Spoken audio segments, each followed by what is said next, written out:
اعوذ باللہ من الشیطان الرجیم بسم اللہ الرحمن الرحیم الحمد للہ رب العالمین والصلاة والسلام علی اشرف الانبیاء والمرسلین نبینا محمد وعلی آلہ واصحابہ والتابعین اما بعد فالسلام اللہ تعالی علیکم ورحمتہ وبرکاتہ۔ یہ قرآن ایسے یعنی یہ کلام جو ہے یہ ایسی ذات سے وارد ہے جس میں کوئی اختلاف نہیں ہے۔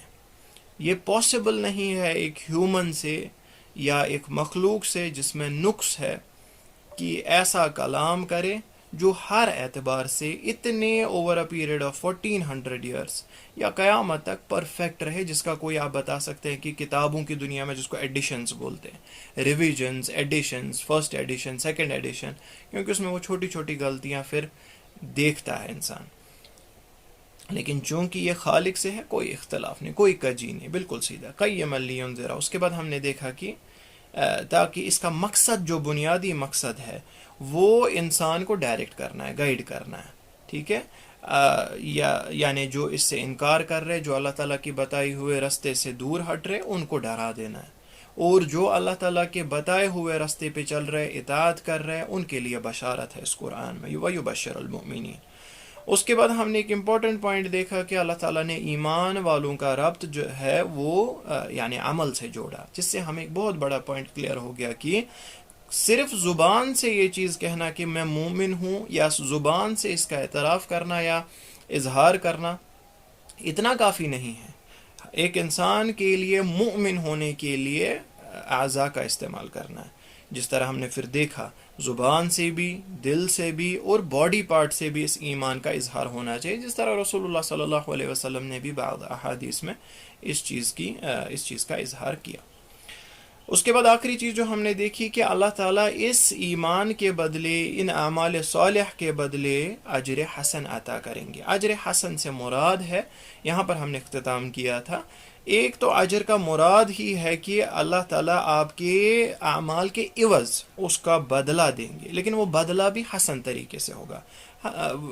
حل جزاء الاحسان الا الاحسان، آپ احسان کریں گے، آپ اللہ تعالیٰ کی عبادت احسن طریقے میں کریں گے، جس طرح آگے بھی آئے گا انشاءاللہ ابھی آج،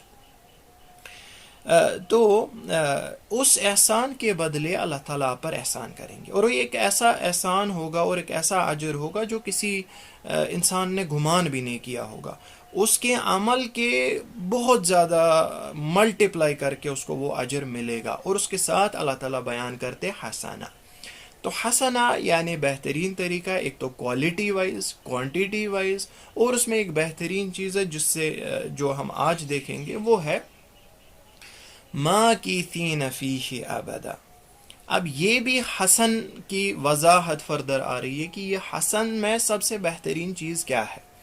دیکھیں دنیا میں ایک انسان، اب فرض کریں ایک انسان ہے، وہ ہر قسم کی پریشانی سے آزاد ہے۔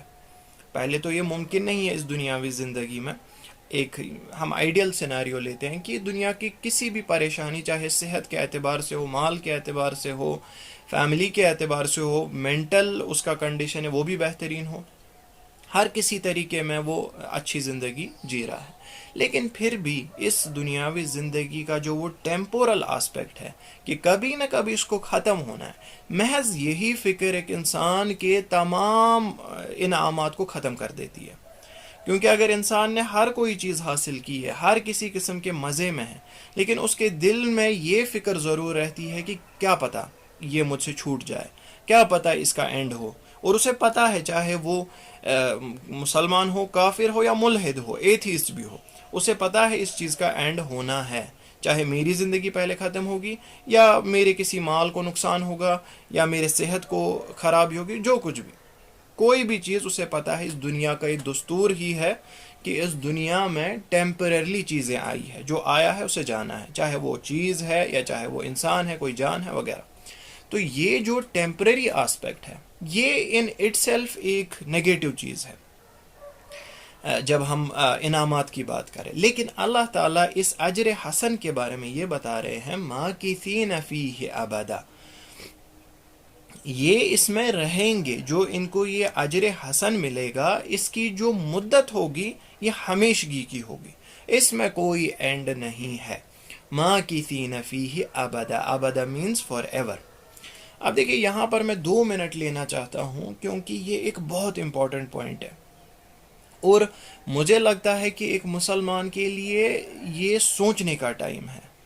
یعنی جب آپ کو یہ احساس ہو، اور ہر مسلمان کو سب سے پہلے یہی احساس ہونا چاہیے اس ابدا کا، یعنی جو کچھ ہے وہ یہی ہے.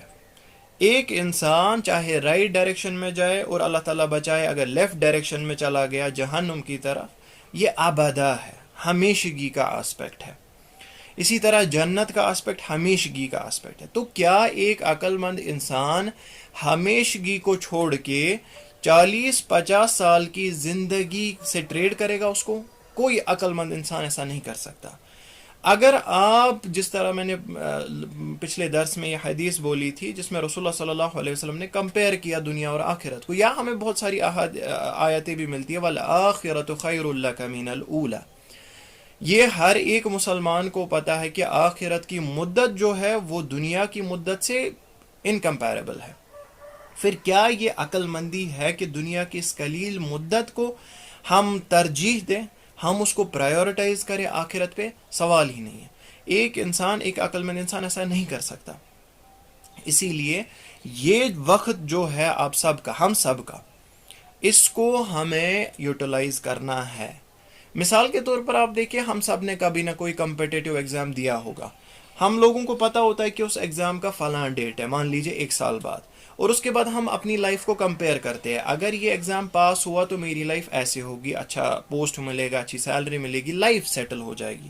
اور دوسرے سائڈ سے ہم یہ سوچتے ہیں کہ اگر وہ ایگزام پاس نہیں ہوا تو زندگی خراب ہو جائے گی. لیکن ایک اور چیز دیکھیے، ہم لوگوں کو اس ایگزام کو دینے میں ایک اور چانس ہوتا ہے، کم سے کم ایک اور چانس ہوتا ہے دینے کا. اب اسی کے ساتھ اگر آپ کمپیئر کریں، اسی کمپیریزن کے ساتھ اگر آپ سمجھے آخرت کی زندگی کو، یہ ایک ایگزام ہے.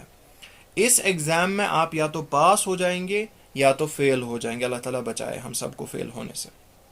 دوسری چیز، اس کے بعد کوئی چانس نہیں ہے، اور یہ سب سے بڑی بات ہے، اس کے بعد کوئی چانس نہیں ہے. کچھ بھی ہو جائے نہیں ملے گا چانس، دوبارہ پریپئر کرنے کا چانس نہیں ملے گا. جو ہے وہ بس موت کے ٹائم شروع ہو جائے گا.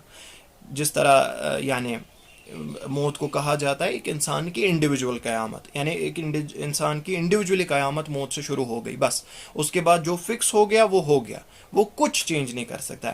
اینڈ اس کے اوپر ایک اور پوائنٹ یاد رکھے، کمپیٹیٹیو ایگزام یا کوئی ایگزام، اس کا تو ڈیٹ ہوتا ہے، ہمیں پتہ ہوتی ہے کہ 1 سال ہمارے پاس ٹائم ہے پریپئر کرنے کا. لیکن یہ جو موت کا ایگزام ہے، یہ جو ایگزام موت سے شروع ہوگا، اس کا کوئی ٹائم نہیں ہے. ہو سکتا ہے ہم میں سے بہتوں کا ابھی آ جائے، ہو سکتا ہے 1 سال بعد آ جائے، کوئی پتہ نہیں ہے.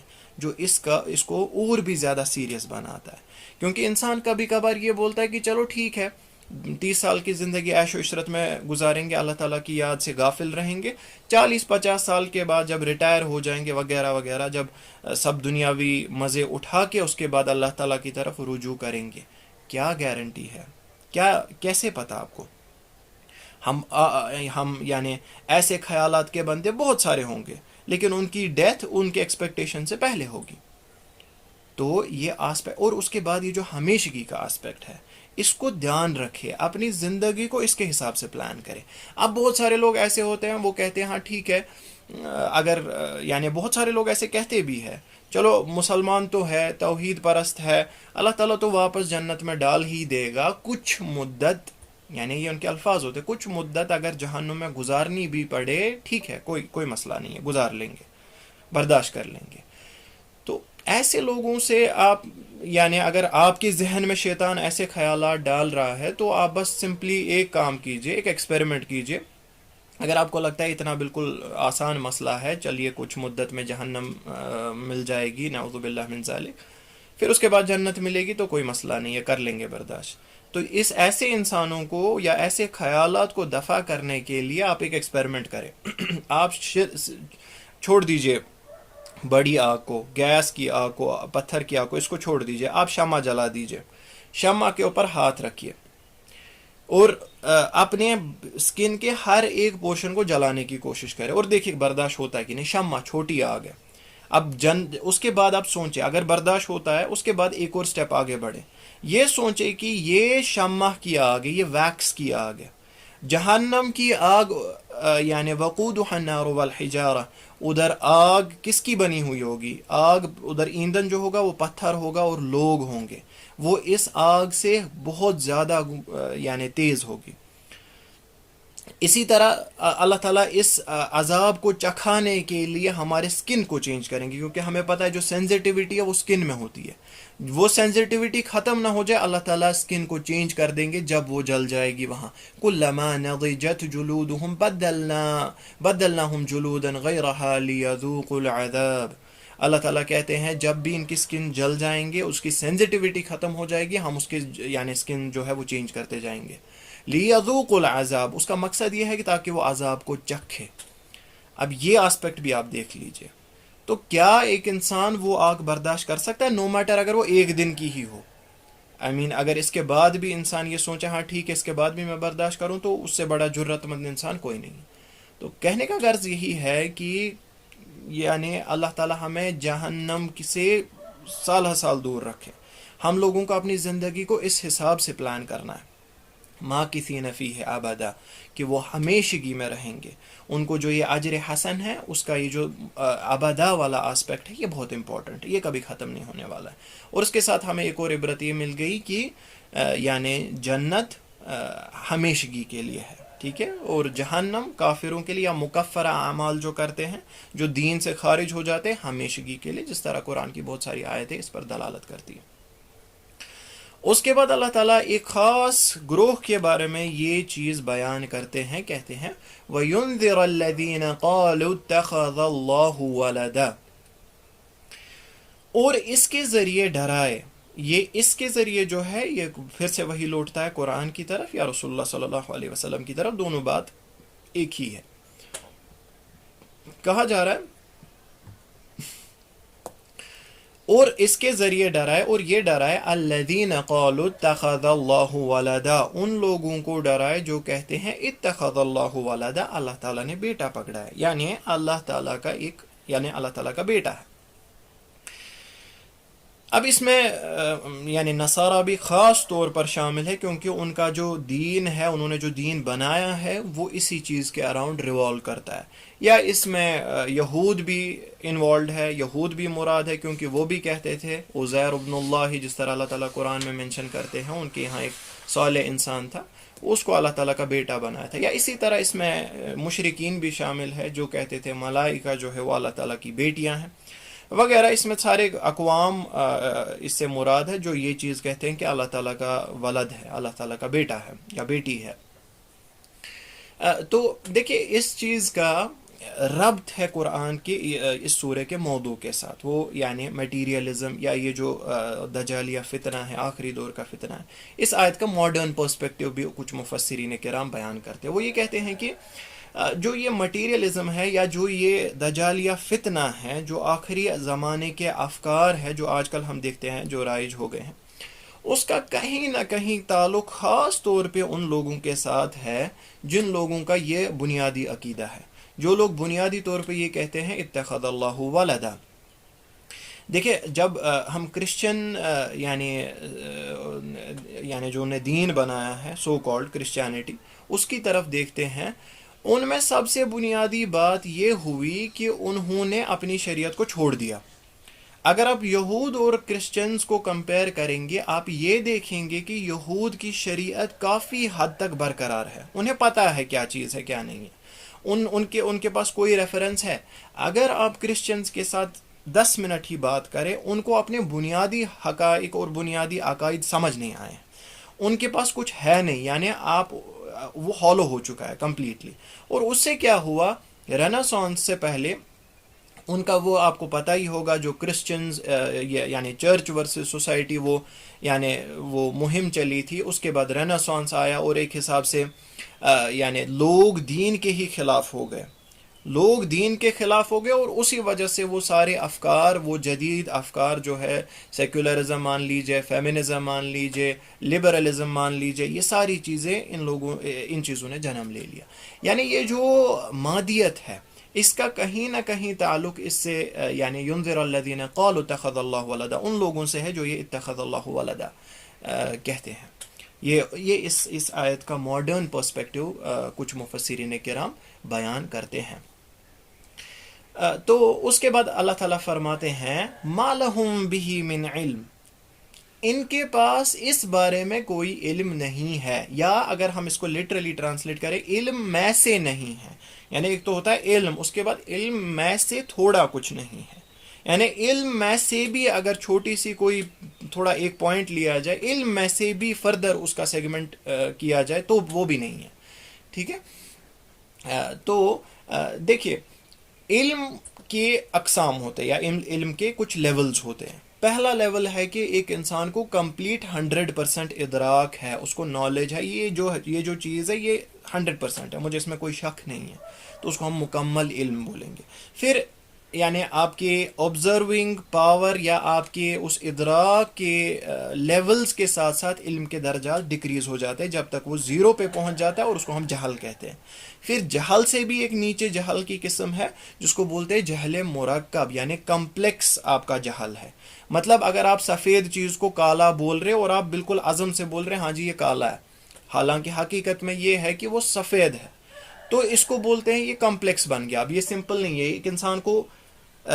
ایک انسان ایڈمٹ نہیں کر رہا مجھے نہیں پتا، میں اس کے بارے میں جاہل ہوں، وہ اس کے خلاف کچھ بتا رہا ہے.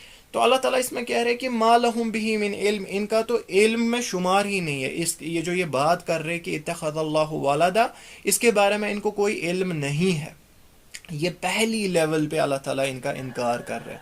اس کے بعد ایک اور لیول بڑھ رہی ہے، وَلَا لِآبَائِهِمْ، اور نہ ہی ان کے آبا و اجداد پہ. اچھا اب یہ ٹھیک ہے، یہ اپنا ٹیک لگا کے بیٹھتے بولتے جی چلیے ہمارے اینسسٹرس نے یہ بات کی ہے.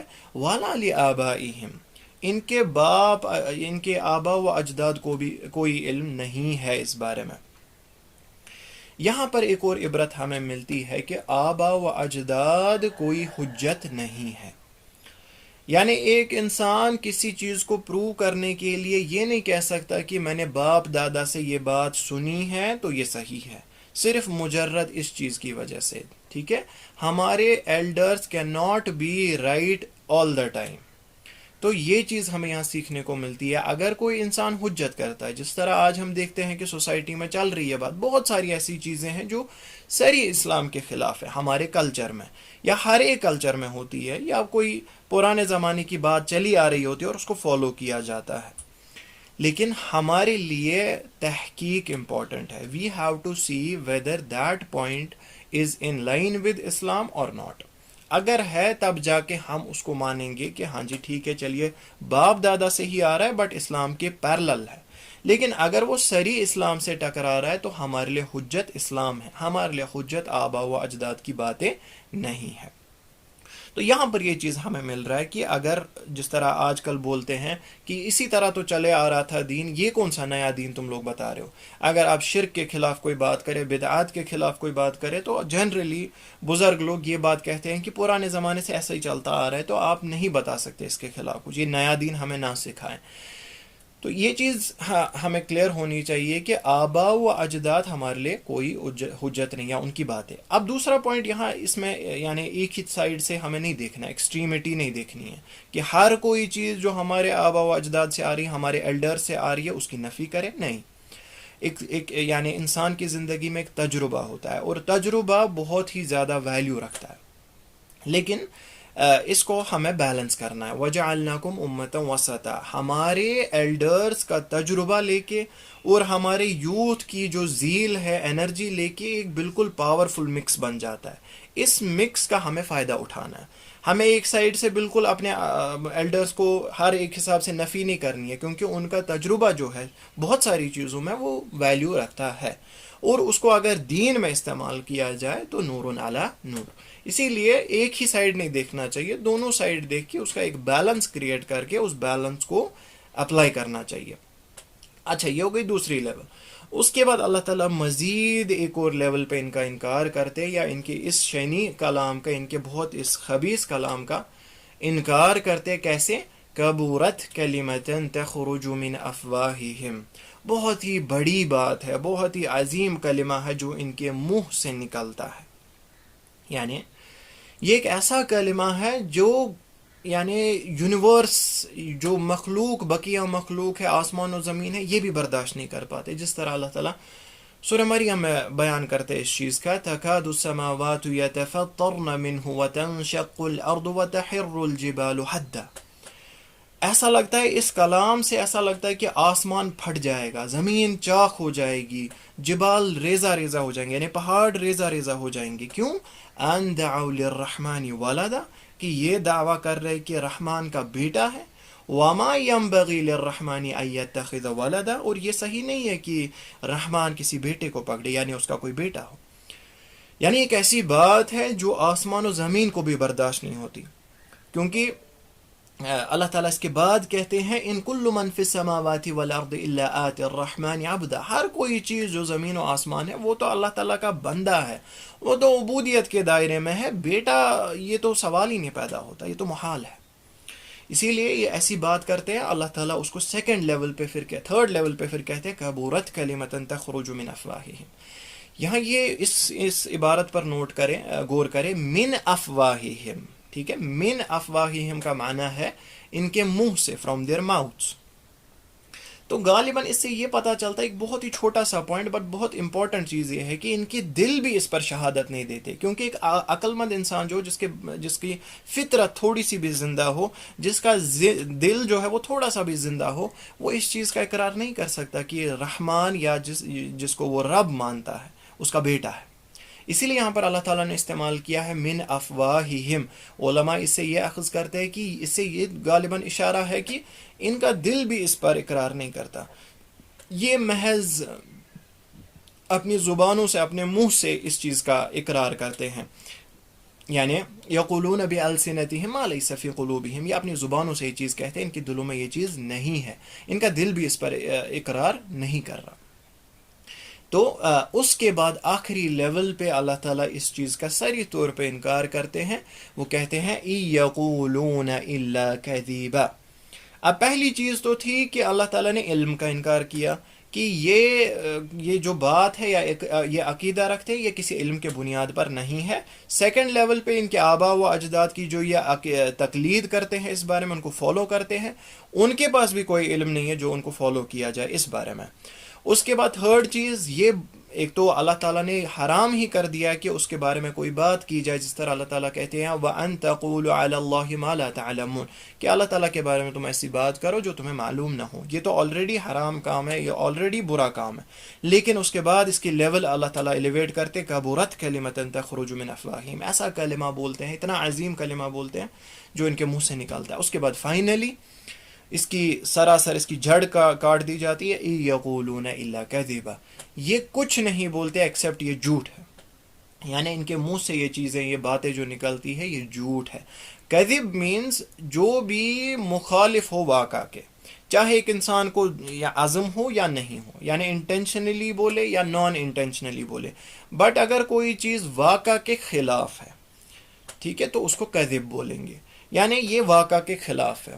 اللہ تعالیٰ نے کسی بیٹے کو نہیں پکڑا، یا اللہ تعالیٰ کا کوئی بیٹا نہیں ہے. لم یلد ولم یولد، جس طرح ہم سب کو پتہ ہے. اللہ تعالیٰ یہاں پر اس کا صریح طور پہ انکار کرتے ہیں. اس کے بعد اللہ تعالیٰ اپنے رسول صلی اللہ علیہ وسلم سے مخاطب ہو کر فرماتے ہیں فَلَعَلَّكَ بَاخِعٌ نَفْسَكَ عَلَىٰ آثَارِهِمْ إِن لَّمْ يُؤْمِنُوا بِهَذَا الْحَدِيثِ أَسَفًا. پھر ایسا لگتا ہے کہ باخع نفس کا، باخع مینز ہالک، ہلاک کرنے والا، آپ ہلاک کر دو گے اپنے نفس کو علی آثارہم، ان کے ایسے اس حالت میں رہنے پہ، ان لم یؤمنوا بہذا الحدیث اسفا، اگر یہ لوگ اس حدیث پر ایمان نہ لائے تو آپ غم کی حالت میں اپنے آپ کو کیا ہلاک کر دو گے؟ کیا ان کے پیچھے آپ خود کو ہلاک کر دو گے؟ نہیں. یعنی اللہ تعالیٰ اس چیز کا انکار کرتے، وہ اپنے رسول صلی اللہ علیہ وسلم سے محبتاً اس چیز کو فرماتے کہ ایسا نہ کرو. اللہ تعالیٰ نے جس کے لیے ہدایت لکھی ہے وہ ہدایت یافتہ ہوگا. اللہ تعالیٰ نے جس کے لیے ہدایت نہیں لکھی ہے آپ کچھ نہیں کر سکتے اس بارے میں. جس طرح رسول اللہ صلی اللہ علیہ وسلم کو بہت زیادہ وہ بہت حریص تھے, وہ بہت زیادہ محبت رکھتے تھے کہ اللہ تعالیٰ کی دین کی طرف سب آئے.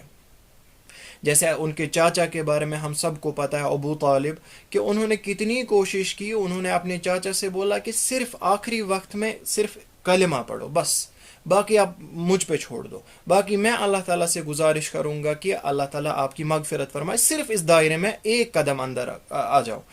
لیکن اللہ تعالیٰ نے اس پہ کیا بتایا, اِنَّكَ لَا تَهْدِي مَنْ أَحْبَبْتَ, آپ ہدایت نہیں کر سکتے جس سے آپ محبت کرتے ہیں.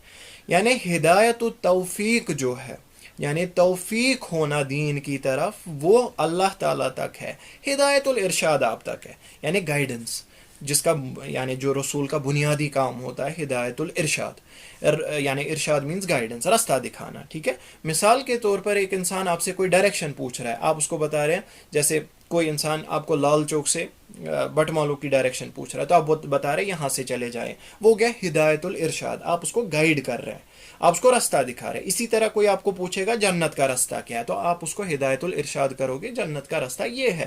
یہ رسول کا کام ہوتا ہے. اس کے بعد وہ اس ڈیسٹینیشن پہ پہنچے یا نہیں پہنچے, یہ ہدایت و توفیق ہے. یہ توفیق اللہ تعالیٰ تک ہے. جس طرح اللہ تعالیٰ بیان کرتے ہیں کہ آپ تک بھی نہیں ہے جس سے آپ محبت کرتے ہیں اس کی ہدایت, یعنی ہدایت و توفیق. ہدایت و توفیق صرف اور صرف اللہ تعالیٰ تک. لیکن رسول اللہ صلی اللہ علیہ وسلم بہت ہی زیادہ یعنی حریص تھے اس چیز پہ, بہت زیادہ شوق رکھتے تھے. اور جب کوئی انکار کرتا تھا دین پر آنے کے لیے, کوئی دین کی طرف آنے سے انکار کرتا تھا, تو بہت زیادہ غمگین ہوتے تھے. جس طرح آپ نے دیکھا ہوگا اللہ تعالیٰ قرآن میں بھی بیان کرتے ہیں, فَبِمَا رَحْمَةٍ مِّنَ اللَّهِ لِنْتَ لَهُمْ, اللہ تعالیٰ کی رحمت سے آپ کو بہت نرم بنایا ہے, آپ بہت نرمی اختیار کرتے ہو. وَلَوْ كُنْتَ فَضًّا غَلِيظَ الْقَلْبِ لَانْفَضُّوا مِنْ حَوْلِكَ, اگر آپ کا تھوڑا سا جو طریقہ ہے وہ تھوڑا تیز ہوتا, آپ غلیظ القلب ہوتے, تو لَانْفَضُّوا مِنْ حَوْلِكَ, کہ جو اصحاب آپ سے دور چلے جاتے. لیکن اللہ تعالیٰ نے آپ کو, اللہ تعالیٰ کی رحمت سے آپ کو اس نیچر پر بنایا ہے, وَإِنَّكَ لَعَلَى خُلُقٍ عَظِيمٍ, خلق عظیم پر بنایا ہے. اس وجہ سے آپ بہت فکر مند رہتے ہیں. آپ لوگوں نے سب نے وہ طائف کا واقعہ تو سنا ہی ہوگا, مشہور دعا جو رسول اللہ صلی اللہ علیہ وسلم نے کی. رسول اللہ صلی اللہ علیہ وسلم بڑے شوق و ذوق سے طائف کی طرف گئے دعوت کرنے کے لیے, اور اس ایموشنل ٹراما میں وہ گئے جب رسول اللہ صلی اللہ علیہ وسلم سے اپنی زوجہ کا ساتھ چھوٹ گیا تھا.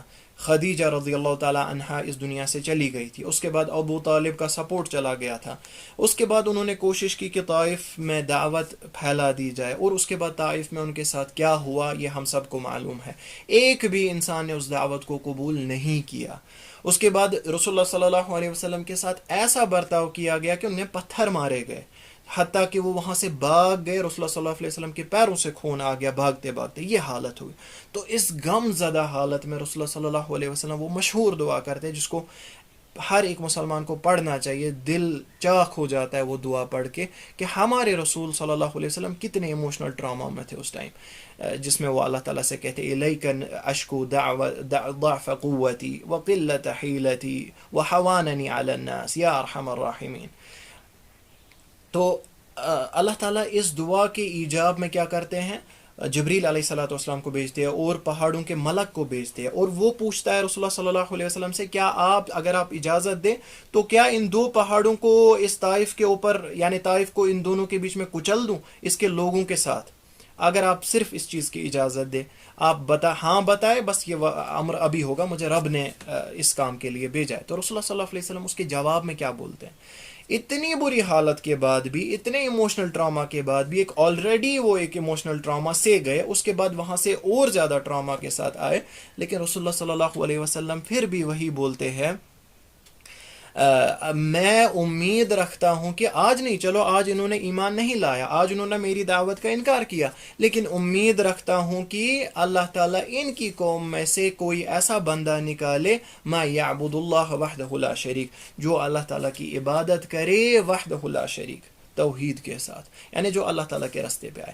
یعنی رسول اللہ صلی اللہ علیہ وسلم کو اتنے سٹریس کے بعد بھی فکر تھی کہ کسی قوم میں، ایک امید تھی کہ اس قوم میں کوئی نہ کوئی مسلمان تو آ جائے گا. یعنی ہم دیکھتے ہیں کہ رسول اللہ صلی اللہ علیہ وسلم بہت غم زدہ ہوتے تھے جب کوئی انکار کر دیتا تھا دعوت سے. اور دیکھیے اب اس آیت سے ہمیں ایک اور عبرت حاصل کرنی ہے، وہ یہ ہے کہ ہمارے اوپر تبلیغ ہے. جس طرح اللہ تعالیٰ نے بھی رسول اللہ صلی اللہ علیہ وسلم کو فرمایا فَإِنَّمَا عَلَيْكَ الْبَلَاغُ، یا بہت ساری آیتوں میں فرمایا لَسْتَ عَلَيْهِمْ بِمُسَيْطِرٍ، آپ ان کے اوپر کوئی اتھارٹی نہیں رکھتے. فَإِنَّمَا عَلَيْكَ الْبَلَاغُ، آپ پر تو صرف یہ کام ہے تبلیغ کرنا، آپ دین پھیلاتے جائیے. کسی کو آنا ہے دین کی طرف، لا اکراہ فی الدین، اگر نہیں آنا ہے ٹھیک ہے، وہ اپنا نتیجہ خود بھگتے گا، آپ کی دعوت پر اس سے کوئی اثر نہیں پڑے گا. آپ کے کام پر، آپ کی ڈیوٹی پر، آپ کی ڈیوٹی کو انجام دینے پر کوئی فرق نہیں پڑے گا. تو ہم ہر مسلمان کا یہی ایک پرسپیکٹیو ہونا چاہیے، خاص طور پر داعیوں کا، کہ وہ اللہ تعالیٰ کے راستے کی طرف دعوت کریں. ہاں نیچرلی ایک انسان کو غم ہوتا ہے کہ کیوں نہیں ہو رہا، میرے سے کیوں نہیں ہو رہا، میں سکسیسفل کیوں نہیں ہو رہا، اللہ تعالیٰ کے راستے کی طرف کیوں نہیں آ رہے لوگ. وہ ایک نیچرل طبیعت میں غم ہوتا ہے. لیکن اس پر انسان کو اپنا جو ذہن ہے ادھر کی طرف ڈائیورٹ نہیں کرنا چاہیے کہ لوگ کیوں نہیں آ رہے. اپنی دعوت کو کنٹینیو رکھے، اور اللہ تعالیٰ اس دعوت کے بدلے، کیونکہ مکلف جو ہے انسان وہ اسی تبلیغ کا ہے، لیکن ہدایت کا مکلف نہیں ہے، ہدایت اللہ تعالیٰ تک ہے. آپ دعوت کرتے جائیے اخلاص سے، اپنے شرط برابر کرتے جائیے. اس کے بعد کس کی یعنی آپ کے ذریعے ہدایت ہونی ہے اور کس کی نہیں ہونی ہے، وہ آپ اللہ تعالیٰ پر میٹر چھوڑ دیجئے. اور دوسری بات اس میں یہ ہے کہ ایک انسان کو اگر غم ہے کہ اللہ تعالیٰ کے راستے کی طرف نہیں آ رہے لوگ، وہ جینوئن ہے. لیکن اگر ایک انسان کو، ایک دائی کو یہ غم ہے میری بات کی طرف نہیں آ رہے، وہ الگ مسئلہ ہے. پھر دین کی طرف نہیں پکار رہا ہے، وہ اپنے آپ کی طرف پکار رہا ہے. مثال کے طور پر ہم نے یہاں پر اللہ تعالیٰ کی توفیق سے ایک کلاس شروع کی. اب سپوز یہاں زیرو کوئی بندہ نہیں آتا، تو پھر یا یہ بھی، یا ایسے میں آپ کے سامنے مثال پیش کروں، اسی طرح کوئی ایک بڑا عالم شروع کرتا سورۃ الکہف اسی کمیونٹی میں، اور سارے لوگ ادھر کی طرف چلے جاتے، یا ابھی بھی کوئی شروع کرے گا اور وہاں چلے جائیں گے. اگر میرے ذہن میں یہ بات آئی کہ میری طرف کیوں نہیں لوگ آ رہے، اس کی طرف کیوں گئے، تو I am calling to myself, میں دین کی طرف نہیں بلا رہا ہوں. ہاں اگر اوور آل اس کی طرف بھی نہیں آ رہے، میری طرف بھی نہیں آ رہے، کسی کی طرف نہیں آ رہے، وہ الگ مسئلہ ہے، وہ ہے دین کے ساتھ پھر معاملہ. تو وہ ایک نیچرل طبیعی حزن ہے، وہ غم ہے، اس میں کوئی یعنی کراہت قباحت نہیں ہے. لیکن اپنی اٹینشن کو، اپنی اس دعوت کو اس کی وجہ سے نہیں روکنا چاہیے. اپنی صحیح کو کنٹینیو کرے، اپنی تبلیغ کو کنٹینیو کرے، اور باقی اللہ تعالیٰ پر توکل کرے. اللہ تعالیٰ فرماتے بعد اعوذ باللہ من الشیطان الرجیم إِنَّا جَعَلْنَا مَا عَلَى الْأَرْضِ زِينَةً لَهَا لِنَبْلُوَهُمْ أَيُّهُمْ أَحْسَنُ عَمَلًا وَإِنَّا لَجَاعِلُونَ مَا عَلَيْهَا صَعِيدًا جُرُزًا. یہاں پر دیکھیے اِنَّا جَعَلْنَا، عین اچھے سے نکالنا ہے. اِنَّا جَعَلْنَا مَا عَلَى الْأَرْضِ، عَلَل اس کے بعد حمزہ ہے، ارض، عین دوبارہ سے نہیں کرنا. زینت اللہ، تا اور لام کو ملانا ہے، زینت اللہ لنبلوا، با پر قلقلہ یعنی تھوڑی آواز کو بیک کرنا ہے، لنبلوہم، لنبلوہم، اور اس میم پر رکنا نہیں ہے، لنبلوہم ایہم، جلدی سے شفٹ ہونا ہے حمزہ پہ، لنبلوہم ایہم، اگین ایہم، احسن، شفٹ ہونا ہے حمزہ پہ، لنبلوہم ایہم احسن، احسن عملا، عین سے عملا. اس کے بعد وَإِنَّا لَجَاعِلُونَ، عین اچھے سے مخرج کے ساتھ آپ نطق کریں گے، وَإِنَّا لَجَاعِلُونَ مَا عَلَيْهَا، یہ ہا ہے، ہا سے ڈیفرنٹ ہے. جو اس سے پہلے ہم نے احسن دیکھا، اس میں آپ کو شارپ ساؤنڈ نکالنی ہے، اس میں فینٹ کرنا ہے تھوڑا سا، ٹھیک ہے. ما علیہا وہ ہے احسن، یہ ہے علیہا. اس کے بعد صاد ہے، صاد بالکل سین کی طرح، لیکن آپ زبان کی جڑ کو اوپر کریں گے، یعنی اس صاد کو آپ موٹا نکالیں گے. ایک ہوا سعی، دوسرا ہوا صعی، صعی. تو یہ صاد ہے، اس کو تھوڑا ہیوی کرنا ہے، تھوڑا نہیں، I mean پراپرلی ہیوی کرنا ہے. صعیدا، صعیدا جرزا. را اس میں آپ ہیوی کریں گے یعنی زبان کی جڑ کو اوپر کریں گے. صعیدن جورو جورو زا، اس کے بعد واپس زبان کی جڑ کو نیچے، اور اس کے بعد زا جو ہے اس کو زیادہ نہیں کھینچنا ہے، جس طرح ہم نے اس سے پہلے دیکھا اسی یعنی مدت کے ساتھ اس کو بھی پڑھنا ہے، جورو زا. دیکھیے یہ دو آیتیں جو ہیں، اب یہ پہلا مینشن ہے اس ٹاپک یا اس سورہ کے موضوع کا، اس سورہ کے ٹاپک کا. وہ کیا ہے؟ وہ مادیہ ہے. یعنی یہ دو آیتیں آ رہی ہے مٹیریلزم کی نفی کے لیے، اس کے پرسپیکٹو کو سمجھنے کے لیے. اور اس کا ربط پچھلی والی آیت سے کیسے ہیں؟ پہلے اس کا معنی دیکھتے ہیں. اللہ تعالیٰ کہتے ہیں اِنَّا جَعَلْنَا مَا عَلَى الْأَرْضِ زِينَةً لَهَا، بے شک ہم نے بنایا ہے جو کچھ بھی زمین پر ہے اس کے لیے زینت. ہم نے ارض کے لیے، زمین کے لیے زینت بنائی ہے جو کچھ بھی زمین پر ہے. لِنَبْلُوَهُمْ أَيُّهُمْ أَحْسَنُ عَمَلًا، تاکہ ہم یہ ٹیسٹ کریں أَيُّهُمْ أَحْسَنُ عَمَلًا کہ ان میں سے، ان لوگوں میں سے کون سے لوگ ایسے ہیں جو بہترین عمل کرے، یعنی ان میں سے کون بہترین عمل کرے. أَحْسَنُ عَمَلًا. تو اس میں دیکھیے اللہ تعالیٰ اس آیت کا ربط جوڑتے پچھلی آیت کے ساتھ، کہ کہتے ہیں رسول اللہ صلی اللہ علیہ وسلم کو کہ آپ غمگین ہو رہے ہیں ان کے انکار کی وجہ سے. اس کی وجہ یہی بنیادی ہے کہ یہ دنیا کی زینت میں کھوئے ہوئے ہیں، یہ آپ کی دعوت کو قبول نہیں کریں گے. اللہ تعالیٰ نے اگر ان کے دل میں کوئی نور دیکھا ہے تب جا کے اس کی ہدایت ہوگی. اگر اللہ تعالیٰ نے ان کو صالح نہیں دیکھا دین کے لیے تو یہ بالکل اسی مادیت میں کھوئے رہیں گے. اس کے بعد اس مادیت کی حقیقت کیا ہے؟ چلیے میں آپ کو بتا دیتا ہوں کہ یہ دنیا کی مادیت میں، مٹیریلزم میں جو کھوئے ہوئے ہیں، اس کی شائن میں جو کھوئے ہوئے ہیں، اس کی حقیقت کیا ہے. پہلے بیان کرتے ہیں کہ اِنَّا جَعَلْنَا مَا عَلَى الْأَرْضِ زِينَةً لَهَا، ہم نے جو کچھ بھی ارض پہ ہے، جو کچھ بھی زمین پر ہے، اس کے لیے زینت بنایا ہے، اڈورنمنٹ بنایا ہے. یاد رکھیے جو اکثر مواضع ہے قرآن میں، اس میں سب سے پہلے بیان کی جاتی ہے شریعت، اس کے بعد بیان کی جاتی ہے خلقت. اور جس طرح اللہ تعالیٰ فرماتے ہیں الرحمن علم القرآن خلق الانسان، پہلے شریعت علم القرآن، اس کے بعد خلق الانسان خلقت. یہاں اس سے پہلے اللہ تعالیٰ نے شریعت کو بیان کیا، قرآن کے مقصد کو بیان کیا، قرآن کے نازل کرنے کو بیان کیا. اس کے بعد اللہ تعالیٰ نے خلقت کو بیان کیا کہ ہم نے زمین پہ وغیرہ وغیرہ جو بھی بنایا ہے.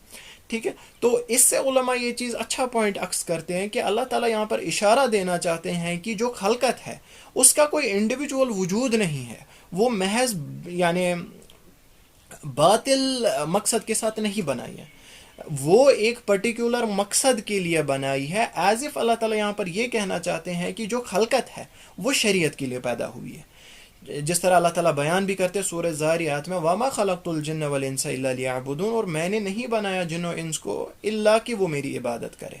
اسی طرح باقی جو چیزیں ہیں اللہ تعالیٰ اس بارے میں بھی کہتے ہیں هُوَ الَّذِي خَلَقَ لَكُم مَا فِي الْأَرْضِ جَمِيعًا، وہی ہے جس نے بنایا ہے تمہارے لیے جو کچھ بھی زمین پر ہے، سب کچھ یعنی تمہارے لیے. انسان کے لیے جب بنایا تو انسان کو عبادت کے لیے بنایا. گویا ایسی بات ہے کہ ہر ایک چیز کو اللہ تعالیٰ نے عبادت کے لیے بنایا، یعنی پرائم پرپس جو خلقت کا ہے وہ کہیں نہ کہیں شریعت کے اراؤنڈ ریوالو کرتا ہے، نہ ہی شریعت خلقت کے اراؤنڈ ریوالو کرتی ہے. ٹھیک ہے، تو بنیادی چیز، پرائمری چیز جو ہے وہ شریعت ہے، یعنی اللہ تعالیٰ کی عبادت کرنا، وہ اس نظام کو اس کے اراؤنڈ اللہ تعالیٰ نے قائم کیا. یہاں پر اس چیز سے ہمیں یا اس ترتیب سے یہ چیز پتہ چلتی ہے.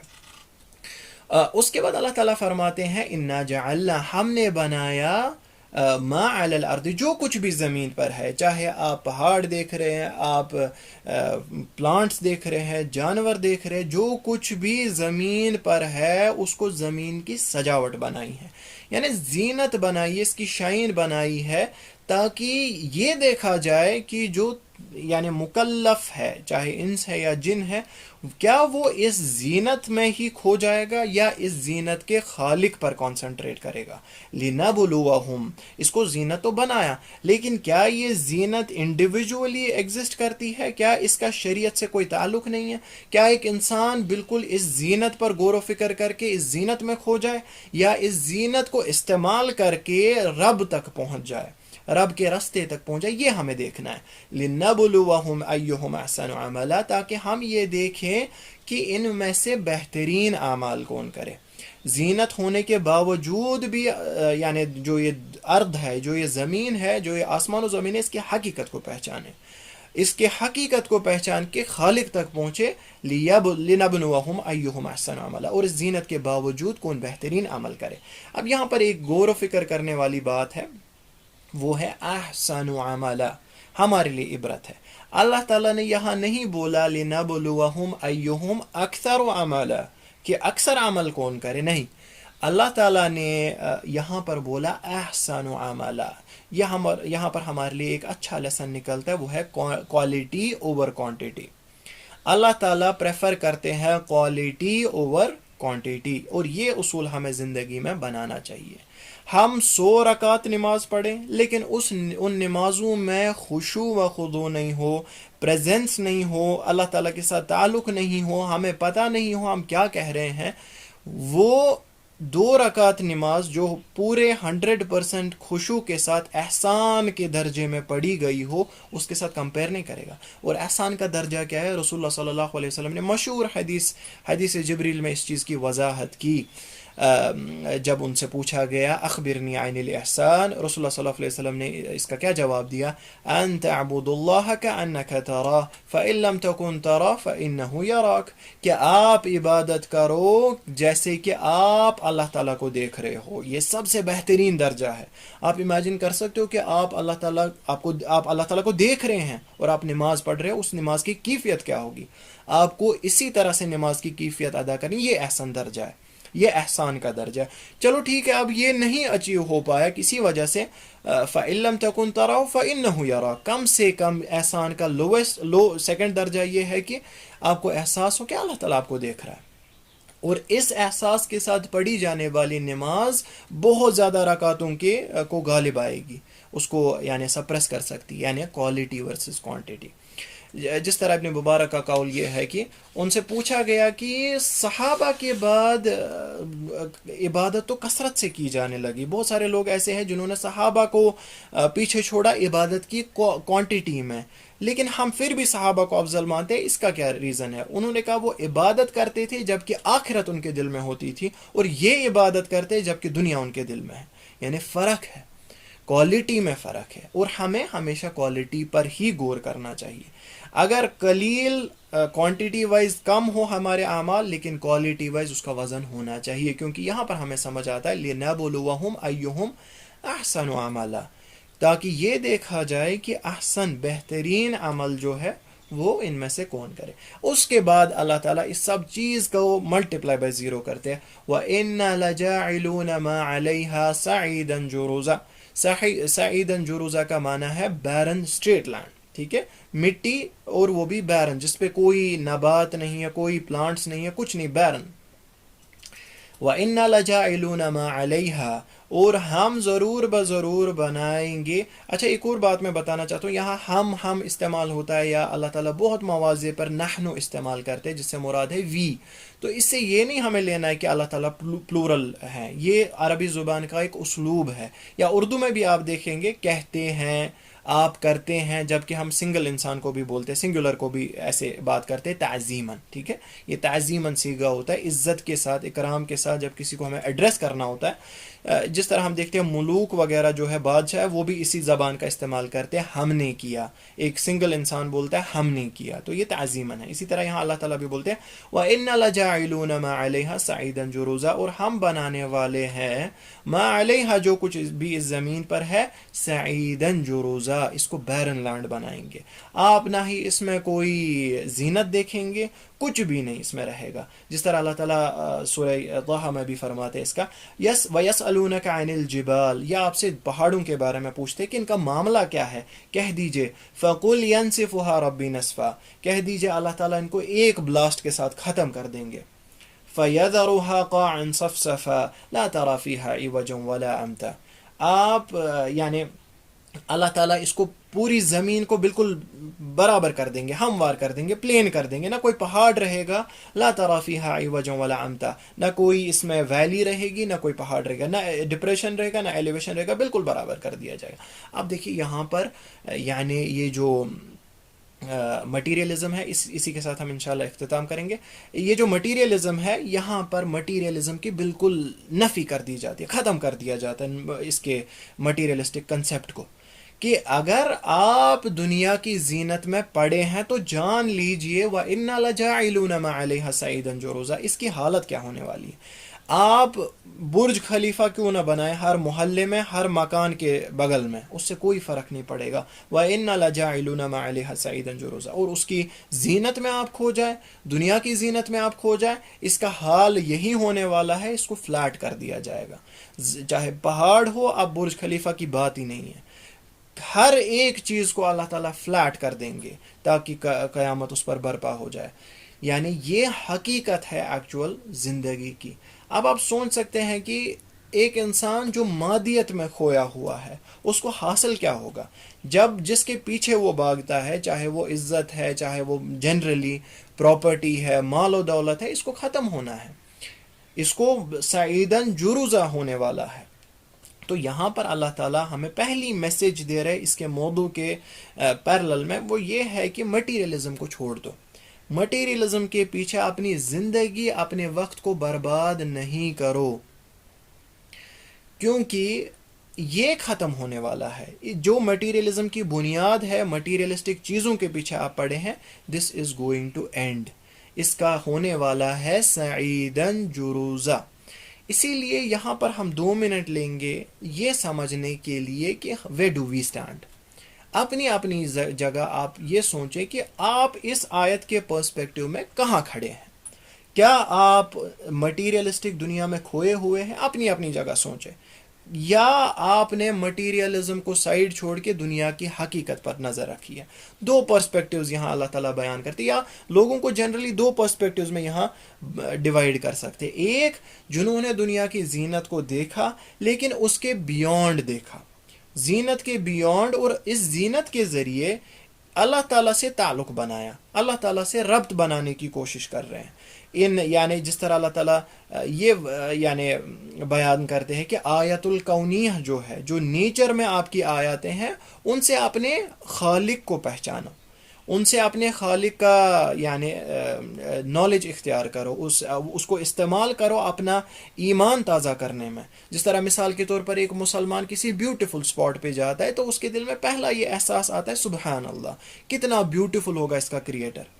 لیکن جو مادیت میں کھویا رہتا ہے، جو اس دنیا کی زینت تک ہی اپنی نظر کو محدود کرتا ہے، وہ صرف دنیا کے ظاہر پر نظر کرتا ہے، وہ اس کے باطن کو چھوڑ دیتا ہے، لیکن اس ظاہر کا یہی ہونے والا ہے سعیدن جروزہ۔ تو دو قسم کے لوگ ہیں، ایک پھر جو یہ مادیت پر ہی اپنی نظر کو انحصار کرتے ہیں، منحصر کرتے، لمٹ کرتے ہیں، ان کے لیے اللہ تعالیٰ کیا بیان کرتے ہیں؟ ان کا معاملہ اس دنیا کے ساتھ یہی ہوتا ہے جس طرح جانوروں کا معاملہ ہے۔ جانور بھی بالکل اسی طرح جیتے ہیں جس طرح ایسے لوگ جیتے ہیں۔ افرأیت من اتخذ الہہ ہوا، کیا تم نے اس کو دیکھا ہے جس نے اپنی ڈیزائرز کو معبود بنایا ہے، خدا بنایا ہے؟ بہت سارے لوگ ایسے ہیں، یعنی جب اس کی ڈیزائر، جب اس کی لولی ڈیزائر اسے کہتی ہے کوئی کام کرنے کے لیے، اس کو کوئی چیز روکتی نہیں ہے، وہ چیز کر لیتا ہے ایز اف کہ خدا نے اس کو حکم دیا۔ افرأیت من اتخذ الہہ ہوا۔ تو اللہ تعالیٰ آگے اس میں بولتے ہیں انہم الا کالانعام بل ہم اضل سبیلا، یہ تو جانوروں جیسے ہیں، رادر جانوروں سے گئے گزرے ہیں، ان سے بھی ان کا راستہ جو ہے وہ خراب ہے۔ جانوروں کو تو مکلف نہیں بنایا ان چیزوں پر غور و فکر پر، ان کو تو بنایا تھا، ان کو تو اللہ تعالیٰ نے وہ وسائل دیے تھے، وہ سوچنے کی صلاحیت دی تھی، وہ زبان دی تھی، وہ کتاب دی تھی، وہ ہدایت دی تھی، بل ہم اضل سبیلا، لیکن انہوں نے وہ ہونے کے باوجود بھی چھوڑ دیا سب چیزوں کو۔ اسی لیے اپنی اپنی جگہ یہ دیکھیں کہ میں کس طرف ہوں، کیا میں دنیا کی زینت میں کھویا ہوں یا کھوئی ہوں؟ آپ دیکھیں گے جنرلی ایک انسان کو ماحول اتنا اثر کر دیتا ہے کہ اسے سمجھ نہیں آتا کہ دنیا کی حقیقت کیا ہے۔ میں بھی باہر جاب کرتا تھا، لیکن بہت سارے لوگوں کو انسان اس حالت میں دیکھتا ہے کہ انہیں ماحول، انہیں وہ میٹیریلسٹک دنیا ہر ایک حقیقت کو بلا دیتی ہے۔ بہت سارے لوگ وہاں پر ایسے تھے جو نماز، روزہ وغیرہ، زکوٰۃ کے بارے میں جانتے ہی نہیں تھے اور خود کو مسلمان کہتے تھے۔ ایسے انسانوں کی نظر صرف اور صرف دنیا تک ہی محدود رہتی ہے۔ صبح نکلو، شام کو آؤ، پیسے کمانے ہیں، عزت کمانا ہے، پروموشن حاصل کرنی ہے، اور اس کے بعد ختم، سعیدن جو روزہ، اس کا کیا ہوگا؟ یعنی ایک انسان کو اس کے بیونڈ نظر رکھنی ہے، ہمیں بنیادی طور پر کس لیے بھیجا گیا، اس دنیا کو کس لیے بنایا گیا۔ ایک مسلمان اور ایک کافر میں فرق رہنی چاہیے۔ آپ میں سے بہت سارے لوگ باہر ہوں گے، باہر رہ رہے ہوں گے، ان کو اس چیز کا احساس ہونا چاہیے کہ ہم اس ماحول میں رہ رہے، خاص طور پر جو کسی غیر مسلمان ماحول میں ہے، کیونکہ اثر ہو جاتا ہے۔ آپ ماحول میں رہیں اور ماحول میں آپ کو ایسے لوگ ملیں گے جو مٹیریلسٹک پرسپیکٹیو پر ہی جیتے ہیں، غیر مسلمان۔ آپ میں اور ان میں فرق ہونی چاہیے، آپ کے نظریے اور ان کے نظریے میں فرق ہونی چاہیے۔ وہ دنیا تک نظر محدود رکھے، آپ کو دنیا کو استعمال کرنا ہے آخرت کے لیے، دنیا کو استعمال کرنا ہے آخرت کے لیے، دنیا کے لیے نہیں جینا، آخرت کے لیے جینا ہے دنیا کو استعمال کر کے۔ تو یہ ڈیفینیٹلی آپ دونوں میں فرق ہونی چاہیے۔ یعنی مثال کے طور پر جس طرح میں بیان کرتا تھا، بہت سارے لوگ ایسے تھے وہاں باہر جہاں میں تھا، وہاں آلموسٹ مسلمان پاپولیشن 0.1 0.2% تھی۔ اس میں سے بہت سارے لوگ مسلمان ایسے بن گئے تھے کہ ان میں اور کافروں میں کوئی فرق نہیں تھا، وہ دنیا کی مادیت میں اتنے کھو گئے تھے۔ آپ سب لوگ اپنے آپ کو اس ماحول سے بچائیں، کیونکہ ماحول کا اثر ہوتا ہے۔ ہر ایک وقت اپنے رب کی میسج کو یاد رکھے کہ آپ کو کسی مقصد کے لیے بنایا گیا ہے۔ مسلمان کو اللہ تعالیٰ نے بائی ڈیفالٹ، آپ پر تو اللہ تعالیٰ نے بائی ڈیفالٹ، یہ آپ جنم سے ہی بائی برتھ ہی مسلمان ہیں، اللہ تعالیٰ نے بائی ڈیفالٹ آپ کو یہ گفٹ دیا ہے۔ اب اس گفٹ کی قدر کریں، اس گفٹ کو ماحول کی وجہ سے، مادیت کی وجہ سے، مٹیریلسٹک پرسپیکٹیو کی وجہ سے چھوڑے نا، کیونکہ فائنلی سعیدن جروزہ جب ہوگا، ہو سکتا ہے ہماری موت جو ہماری قیامت ہے وہ اس سے پہلے ہی ہو، لیکن اس کا بھی یہی حال ہے۔ جب انسان مرتا ہے تب مٹیریلسٹک چیزوں میں سے ایک چیز بھی اس کا فائدہ نہیں کرتی۔ اگر پورا مال اس کے ساتھ دفنایا جائے کوئی فائدہ نہیں ہے، کچھ حاصل نہیں ہوگا۔ پھر اس کے بعد بالکل وہ قبر میں ایسے پڑے گا جس طرح شاعر کہتا ہے، اتیت القبور فنادیتها این المعظم والمحتقر، میں قبروں پر گیا، پھر میں نے یعنی یہ جو اصحاب قبر ہیں ان کو پکارا، این المعظم والمحتقر، کہاں ہے وہ جو تعظیم کے ساتھ اپنی زندگی گزارتے تھے، آنریبل مانے جاتے تھے، والمحتقر، اور کہاں ہے جو وائل ڈیسپیکیبل مانے جاتے تھے۔ تروح و تغدو بنات الصرا فتمح محاسن تلک الصور، یہاں تو ہوا دائیں سے بائیں سے آ کے ان کی شکلوں کو مٹا دیتی ہے۔ یہ مٹی جو ہے، یہ حسین شکلیں جس کی وجہ سے یہ اپنی آخرت برباد کر رہے تھے، یہ حسین شکلوں میں اپنا وقت برباد کر رہے تھے، اپنی عزت و اکرام میں وقت برباد کر رہے تھے، فتمح محاسن تلک الصور، یہ جو ہوا ہے، یہ جو مٹی ہے، یہ بالکل ان کا جسم، ان کی شکل مٹی کے ساتھ مٹی ہو جائے گا، اور یہی حقیقت ہے۔ ہم سب کی وہی ڈھانچہ بچے گا ہمارا۔ کیا اسی کے لیے ہم اپنا وقت ضائع کر رہے ہیں؟ کیا اسی دھوکے کے لیے ہم اپنی اخروی زندگی کو چھوڑ رہے ہیں؟ اسی لیے اپنی اپنی جگہ پرائیورٹائز کریں، اپنے معاملات کو پرائیورٹائز کریں، قیامت یا آخرت پہلے رکھیں، اس کے بعد باقی چیزیں۔ نماز آئی، there is no compromise, no compromise at all. آپ جاب کر رہے ہیں، آپ کو باس کیا، پرائم منسٹر کیا، دنیا کا کوئی بھی یہ بولے کہ نماز نہیں پڑھنی ہے، نو کمپرومائز ایٹ آل۔ آپ کو ایگزام ہے، وہ تو بات ہی نہیں ہے۔ بہت سارے لوگ ایسا بھی بولتے ہیں ایگزام ہے اس کی وجہ سے ہمیں چھوڑنی پڑی نماز، لا حول ولا قوت الا باللہ، انا للہ و انا الیہ راجعون۔ ایسا معاملہ نہیں ہونا چاہیے ایک مسلمان کا۔ اگر آپ ایسا سوچ رہے کہ ارسلان آپ کو بول رہا ہے کشمیر میں ایک کمرے میں بیٹھ کے، کرسی پہ بیٹھ کے، اس کو کیا پتا، واللہ العظیم میں یہ ماحول دیکھ کے آیا ہوں، تبھی جا کے آؤٹ آف ایکسپیرینس میں بتا رہا ہوں کہ کچھ بھی ہو جائے، کوئی بھی چیز پڑے، کوئی بھی آپ کو ایمرجنسی پڑے دنیاوی، دیر از نو کمپرومائز ان نماز، اور اللہ تعالیٰ کے فضل سے مینیج ہو پاتا ہے۔ مینیج کرنا سیکھیں۔ سب سے پہلی چیز، نماز کو برقرار رکھیں۔ نماز کا وقت آئے، اپنے جاب کو، اپنی پڑھائی کو، اپنے سکیڈیول کو اس نماز کے اراؤنڈ کریں۔ یعنی اس نماز کے حساب سے ڈیسائیڈ کرے کہ میں باقی کام کیسے کروں گا، نہ کہ باقی کاموں کو ڈیسائیڈ کرے اور پھر سوچے کہ نماز شام کو ایک ساتھ 5 وقت ادا کریں گے. نہیں، ایسا نہیں چلے گا.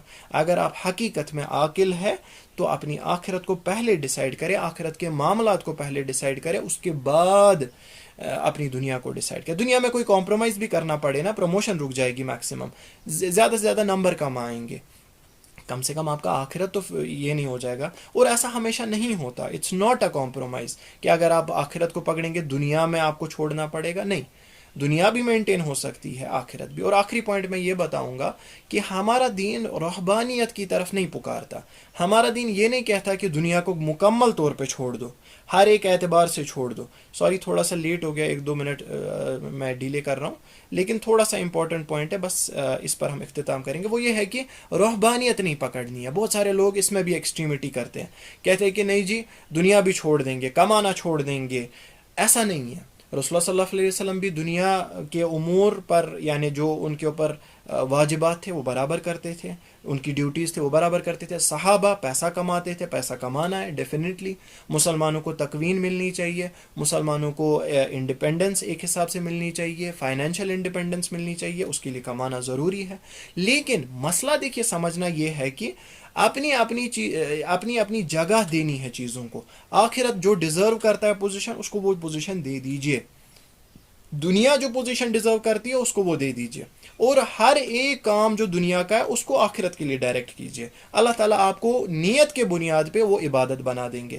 مثال کے طور پر حتیٰ کہ ایک انسان سوئے بھی، سونا ایک ایسی چیز ہے جو ہر ایک انسان انجوائے کرتا ہے، لیکن اگر انسان اس نیت کے ساتھ سوئے کہ میرے جسم کو تندرستی ملے تاکہ میں اللہ تعالیٰ کی عبادت کروں اور اپنے مقصد میں آگے چلوں، تو اللہ تعالیٰ اس سونے پر بھی آپ کو اجر دیں گے. آپ جاب کر رہے ہیں، آپ کما رہے ہیں، لیکن آپ کی نیت یہ ہونی چاہیے کہ مجھے انڈیپینڈنس حاصل ہو تاکہ میں اللہ تعالیٰ کے کاموں میں یعنی اپنا وقت گزاروں، اپنا پیسہ گزاروں. آپ کو اللہ تعالیٰ اس پر اجر عطا کریں گے. اور ہر کسی کام پر جو مباح ہے، اگر آپ کی نیت صحیح ہے، اللہ تعالیٰ آپ کو اس پر ایڈیشنلی اجر یعنی عطا کریں گے. تو یہ ذریعے ہیں اپنی نیت کو اگر آپ نے درست کیے. نیت plays a very important role آپ کی ایجوکیشن پہ، اگر وہ یعنی حلال وے میں ہے. تو اسی طرح اپنی زندگی کو، اپنی آخرت کو پرائیورٹائز کرے، خود غرض بنے. آخرت کے معاملے میں نو کمپرومائز، نو اپنے دوست کے لیے، اپنے ماں باپ کے لیے، اپنے ماحول کے لیے، اپنی نتھنگ ایٹ آل. خود غرض بنے، کیونکہ کل کو آپ کی قبر میں کوئی اور نہیں جائے گا. کل کو آپ کے ماں باپ آپ کے بدلے جواب نہیں دیں گے. You will be alone. اس چیز کو میچورلی سمجھے. ہم آخرت میں اکیلے ہوں گے. یوم یفر المرء من اخیہ و امہ و ابی و صاحبتہ و بنی. ہر کوئی بھاگے گا آپ سے، آپ کا بھائی، آپ کی ماں، آپ کے والد صاحب، ہر ایک سے آپ بھاگیں گے. آپ کے بچے، آپ کا اسپاؤس، کوئی نہیں رہے گا. لکل امرئ منہم یومئذ شأن یغنی. اس دن ایسا معاملہ ہوگا، ہر ایک اپنے اپنے میٹر کے ساتھ بزی ہوگا. ابھی سے بزی ہو جائے اپنے میٹر کے ساتھ، یہ وقت دوبارہ نہیں ملے گا. اللہ تعالیٰ سے دعا کرتے ہیں کہ اللہ تعالیٰ ہم سب کو ہدایت دے، توفیق دے، اس چیز کو باریکی سے ہم سمجھیں، اس چیز کا حق ادا کر پائے. دنیا کو دنیا کی امپورٹنس دے، آخرت کو آخرت کی امپورٹنس دے. وآخر دعوانا الحمد للہ رب العالمین.